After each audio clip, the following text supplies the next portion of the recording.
Hello दोस्तों, एक बार फिर से आप सभी लोगों का मैं प्रदीप झा आपके अपने यूट्यूब चैनल आज़मत पाठशाला पर स्वागत करता हूं। जैसा कि आप देख रहे हैं, अभी हम स्टैटिस्टिक्स का अगला भाग लेके आए हैं और जो कि संभवतः ये आखिरी भाग होगा। आप लोग जान ही चुके होंगे कि अभी हम लेखपाल का जो मुख्य परीक्षा होने वाला है 24 जुलाई को, उसके सिलेबस को फोकस करते हुए यूपी ट्रिपल एस सी द्वारा किसी भी एग्जाम में जो क्वेश्चन पूछा गया है उसको क्वेश्चन को सॉल्व कर रहे हैं। न सिर्फ क्वेश्चन को सॉल्व कर रहे हैं बल्कि उसके साथ में सारे कंसेप्ट को अच्छे से बताने की कोशिश कर रहा हूं, ताकि आपको कंसेप्ट भी अच्छे से क्लियर हो जाए और जो कुछ क्वेश्चन सॉल्व करके आपको कैसे सॉल्व करना है ये भी पता चल जाए, ताकि आप एकदम आराम से, बहुत आराम से जो 25 क्वेश्चन है मैथ्स में, वो 25 में 25 आप लोग बहुत आसानी से बहुत कम समय में 100% एक्यूरेसी के साथ आप सॉल्व कर सकें।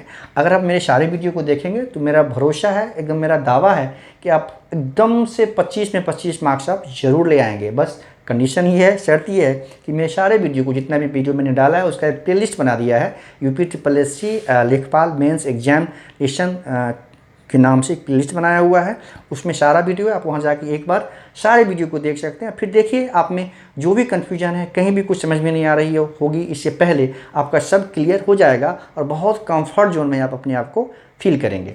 चलिए ठीक है, ये लास्ट पार्ट है। जैसा कि आपको पता है कि पिछले वीडियो में हमने मीडियन सॉल्व किया था, आज हम मोड करते हैं, है ना। तो मोड का सबसे पहले कंसेप्ट समझिए। मोड मतलब होता है बहुलक। मोड का मतलब क्या है कि जब जो नंबर गिवन है ना आपको, उसमें जिस नंबर का फ्रीक्वेंसी सबसे ज़्यादा होगा वही मोड होगा। फ्रीक्वेंसी यानी आवृत्ति से है हमारा यहाँ।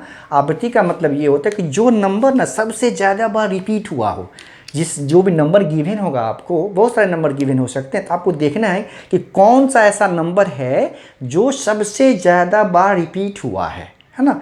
तो जो सबसे ज़्यादा बार रिपीट होगा वही आपका बहुलक होगा।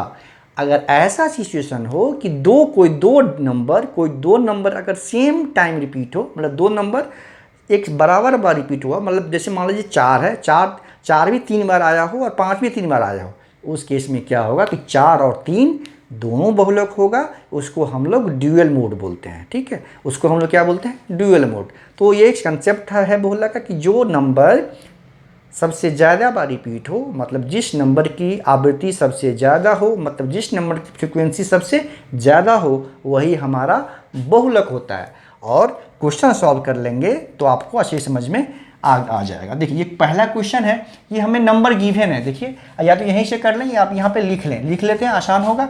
नंबर है हमारा, देखिए 2 है, फिर 3 है, फिर 5 है, फिर 6, फिर 7, फिर 3, फिर 2, फिर 5, फिर 4 है और फिर 3 है।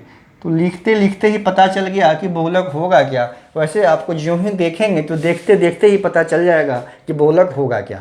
आपको पता चल गया होगा कि बहुलक कौन सा होगा। इसमें देखिए, दो जो है कितने टाइम है? दो एक बार, दो बार, 3 बार, 4 बार, और कोई नंबर ऐसा नहीं है। 3 देखिए, 3 है एक बार, 2 बार, 3 बार, 3 बार है, 4 एक ही बार है। मतलब आप समझिए, इसका जो मोड हो गया, क्यों मोड हुआ 2? क्योंकि 2 जो है सबसे ज़्यादा बार है, ये इसीलिए इसका बहुलक हो गया। बहुत आसान है, देखते ही क्वेश्चन सॉल्व हो जाएगा। देखते ही क्वेश्चन सॉल्व कर लेंगे। आप देखेंगे कौन सा नंबर सबसे ज़्यादा बार रिपीट हुआ है, किस नंबर की फ्रीक्वेंसी सबसे अधिक है, वही आपका बहुलक हो जाएगा। That's it. ये हो गया पहला क्वेश्चन। दूसरा क्वेश्चन देखिए, फिर वही है कि ये गिवन है कि x के किस मान के लिए निम्नलिखित आंकड़ों का बहुलक 27 होगा। मतलब एक इसमें x है, ये हमें नहीं पता, तो ये पूछ रहा है कि x के किस मान के लिए, मतलब x का वैल्यू क्या होगा जिससे इसका बहुलक जो है आपका 27 हो जाएगा। तो आप देखिए यहाँ पे 20, इसी में देख लेते हैं। देखिए 27 कितना बार है? एक बार है, 2 बार है, 3 बार है। 3 बार 27 है। फिर देखिए अब 26 कितना बार है? 26 हो गया आपका, जैसे एक बार 26 हो गया यहाँ, एक बार 26 हो गया यहाँ, एक बार 26 हो गया यहाँ, ठीक है। 3 बार 26 भी हो गया। 25 देखिए, एक बार 25 यहाँ, एक बार यहाँ, एक बार यहाँ, 25 हो गया। तो आप देख रहे हैं कि 25 भी 3 बार है, 26 भी 3 बार है, 27 भी 3 बार है। तो बहुलक 27 कब होगा? जब x का वैल्यू 27 होगा। तो x 4 बार हो जाएगा, x का वैल्यू जब 27 होगा तो बाकी तो 3 ही बार आ जाएगा, लेकिन x हो जाएगा 4 बार, तो बहुलक 27 हो जाएगा। तो 27 अगर वैल्यू होगा x का, तो इस जो वैल्यू गिवन है इस डेटा का बहुलक यानी मोड जो होगा 27 होगा। बहुत आसान था। वैसे भी ऐसा क्वेश्चन आया ना 27 होगा x के किस मान के लिए, तो आपको वही डाल ही देना है, x का वैल्यू 27 होगा, क्योंकि देखने से पता चल जाएगा कि कौन सा नंबर कितना बार है। सब 3 बार ही है मैक्सिमम, 25 भी 3 बार है, 26 भी 3 बार है, 27 भी 3 बार है। तो बहुलक हमें कौन सा होगा, एक हमें नहीं पता है x, तो x अगर 27 इस सीरीज का इस डेटा का बहुलक 27 कब होगा, जो x का वैल्यू 27 होगा उससे x जो है 27 जो है 4 बार हो जाएगा, तभी जो है 27 बहुलक होगा। ठीक है, समझ में ये आराम से आ गया होगा। ठीक है, अब जो क्वेश्चन कर रहे हैं ये था कौन सा, ये था नॉन ग्रुप डाटा का। अब है क्वेश्चन ग्रुप डाटा का। जैसे हमने मीन में भी किया, मीडियन में भी किया, तो मोड में भी नॉन ग्रुप डाटा होता है। ग्रुप डाटा मतलब एक रेंज गिवन होगा। इसकी जैसे मार्क्स है, ये मार्क्स का रेंज है 0 से 10, 4 बच्चों को आया है। ये फ्रीक्वेंसी है मतलब आवृत्ति, 0 से 10 4 बच्चों को, 10 से 20 2 बच्चों को, 20 से 30 18 बच्चों को। मतलब इस रेंज में कितने बच्चे हैं, इस मार्क्स के रेंज में कितने बच्चे स्कोर किए हैं, वो ये नंबर ऑफ चिल्ड्रेन है यानी फ्रीक्वेंसी है। और ये हमारा मार्क्स का रेंज है, इसको क्लास इंटरवल बोलते हैं, ये हमको फ्रीक्वेंसी बोलते हैं। ठीक है, इसको सॉल्व करते हैं। इसको सॉल्व करने के लिए देखिए इसका एक आपको फार्मूला आपको याद रखना पड़ेगा। मोड इक्वल टू होता है L, जैसे L था उसमें, किसमें, मीडियन वाले में भी हम लोअर लिमिट फाइंड करते हैं, लेकिन इसका अलग होता है थोड़ा सा। लोअर लिमिट उसमें मीडियन क्लास फाइंड किए थे, इसमें हम मॉडल क्लास फाइंड करेंगे। ठीक है, अब देखिए ये होता है हमारा F1 minus F0 divide by 2F1 minus F0 minus F2, अब फिर ये मल्टीप्लाई हो जाएगा सभी H, यानी कभी कभी आपको I भी दिखेगा, कभी कभी H भी दिखेगा, तो उसमें कंफ्यूज नहीं होना है। वो बेसिकली ये रेंज है, उसमें हमने H लिया था, वहाँ भी आप I ले सकते हैं। मीडियन वाले फार्मूला में जब डाला था मैंने, तो मीडियन यहाँ पे H लिया था, तो कभी कभी I और कभी कभी H मतलब साइज हो गया वो। ठीक है, तो साइज क्लास साइज है सभी, इसमें भी 10 है। ठीक है, अब बाकी चीज़ समझते हैं। L क्या है, F1 F0 F1 F2 क्या है, ये सब समझते हैं। अब देखिए जैसा कि मीडियन क्लास में क्या था कि मीडियन वाले में हमने टोटल फ्रीक्वेंसी को जो डिवाइड करते थे 2 से, और उससे ज़्यादा जो नंबर होता था कम्युनिटिव फ्रीक्वेंसी वाला टेबल, वो हमारा मीडियन क्लास होता था। यहाँ पे ऐसा नहीं है, यहाँ पे क्या है, मोड से आपको सीधा दिमाग में आना चाहिए कि सबसे ज़्यादा फ्रीक्वेंसी कहाँ पे है भाई, तो सबसे ज़्यादा फ्रीक्वेंसी कहाँ पे है भैया, तो ये हो गया।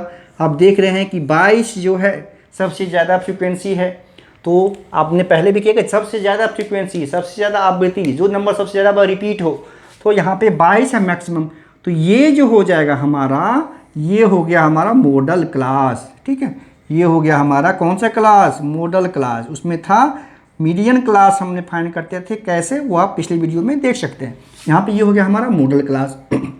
अब देखिए जब मॉडल क्लास क्यों हुआ ये, क्योंकि जो सबसे ज़्यादा फ्रीक्वेंसी है उसके साथ वाला जो क्लास इंटरवल है वही हो गया हमारा मॉडल क्लास। ठीक है, अब सॉल्व करेंगे क्वेश्चन। अब देखिए L मतलब मॉडल क्लास का लोअर लिमिट मतलब 30। ठीक है, क्लियर, 30 मॉडल क्लास का लोअर लिमिट मतलब 30। फिर F1 क्या है, मॉडल क्लास का फ्रीक्वेंसी कितना है 22, मॉडल क्लास का फ्रीक्वेंसी 22 माइनस F0, जैसे 1 से पहले 0 आता है ना, उसी तरह से सॉरी इससे पहले वाली क्लास का फ्रीक्वेंसी है ना, तो 18। क्लियर, फिर देखिए नीचे 2 इंटू F1 क्या है 22 माइनस F0 मॉडल क्लास से पहले वाले क्लास का frequency 18 minus F2 model class की से बाद वाले क्लास का फ्रीक्वेंसी 21 है। ठीक, और ये हो गया इंटू हमारा IH जो भी लें, ये हो गया हमारा 10। तो जैसे F1 से पहले 0 आता है, F1 के बाद 2 आता है, वो जैसे 1 से पहले 0 और 1 के बाद 2 आता है, उसी तरह से F1 से पहले वाले क्लास का फ्रीक्वेंसी F0, F1 से बाद वाले क्लास का फ्रीक्वेंसी F2। ये हमने यहाँ पे ले लिया। अब आप समझ गए होंगे कि अब आसानी से ये सॉल्व हो गया। 30 ये 22 माइनस 18 ये हो गया हमारा 4 डिवाइड बाय, देखिए ये हो गया 44 है ना, 44 ये माइनस 21 और 18 ये हो जाएगा 39। हाँ ये हो गया 39 हो गया, 819 और 213, हाँ 39 हो गया। और फिर ये हो गया इंटू 10, ये हो गया 10। अब देखिए ये 30 हो गया प्लस 4 इंटू 10, 40 डिवाइड बाई 5 है ना। 44 में से 39 गया 5, 5 8 जा 40, तो इसका मोड हो गया हमारा 30 + 8 दैट इज 38। तो इस तरह से कोई भी डाटा गिवन हो, कोई भी रेंज गिवन हो, आप क्या करना है, पहले हमें सबसे पहले देखना है कि कौन सा फ्रीक्वेंसी, कहाँ फ्रीक्वेंसी सबसे ज़्यादा है। फ्रीक्वेंसी जो ज़्यादा होगा वही क्लास हो जाएगा हमारा मॉडल क्लास। और फिर आपको ये फॉर्मूला याद रखना है, लोअर लिमिट यानी L + F1 - F0 divide by 2F1 - F0 - F2 into H। ये एक साथ होगा, फिर उसको H से या I से मल्टीप्लाई करेंगे।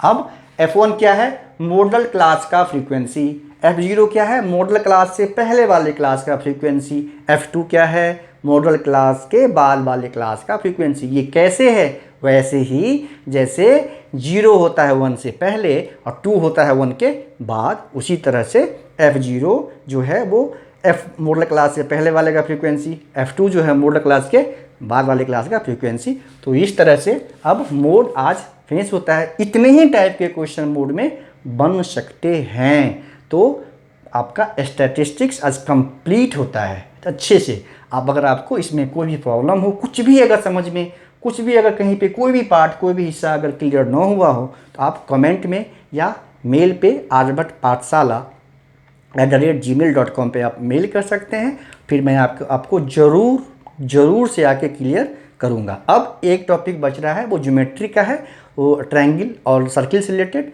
उसको भी कोशिश करूँगा कि जल्दी ही 3-4 वीडियो में देखते हैं कितना क्वेश्चन है, उस हिसाब से वो डिसाइड करके, और मैं उसको भी अच्छे से करवा दूंगा, ताकि आप लोगों को 25 में 25 मार्क्स एकदम आना ही आना है। और 25 में 25 आ गया दोस्तों, तो यकीन मानिए आपका सिलेक्शन श्योर हो जाएगा, क्योंकि आप फिर 80+ स्कोर आप बहुत आसानी से कर ले जाएंगे। चलिए ठीक है, मिलते हैं जल्दी ही अगली क्लास के साथ।